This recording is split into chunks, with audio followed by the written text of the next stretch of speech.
المصريين القدماء كان عندهم سجون. بصوا يا جماعه، اي حضاره واي مجتمع وايا كان لازم يكون عندهم سجون، بس طريقه السجون دي ازاي؟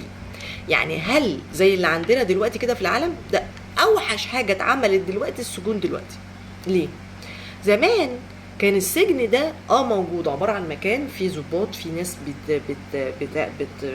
بتقيم العدل وبتشوف ايه الحساب وايه العقاب والكلام ده كله. بس كان في حاجه اسمها عقاب.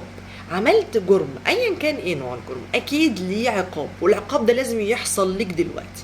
مفيش حاجه اسمها تقعد في السجن تاكل وتشرب وتقعد لي 5 6 سنين وبعد كده تطلع وكانك ما عملتش حاجه، او تقعد 6 7 سنين وتطلع كانك ما عملتش حاجه. الموضوع ده مؤثر جدا على المجتمع بتاعنا، لان هما بيدخلوا ويخرجوا. لكن زمان لا، كان في عقاب، لما بيتاكدوا من الفعل بينزلوا العقاب عليهم.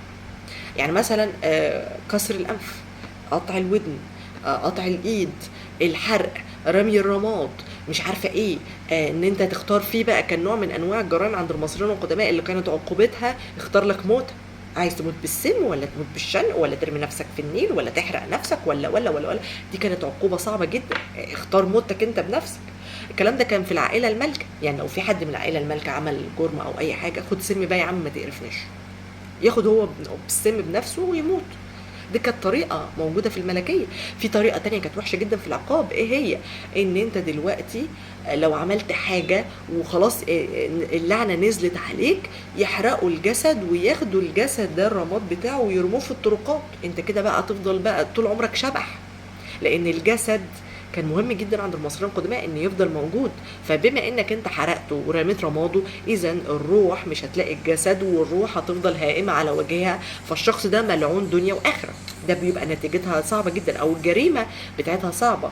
الجريمه دي او العقاب ده نزل على مين؟ نزل على مرات الملك رمسيس الثالث، لما عملت عليه مؤامره هي وناس في القصر، اتعامل معاهم كده، اتحرقوا ورمى رمادهم في الطرقات.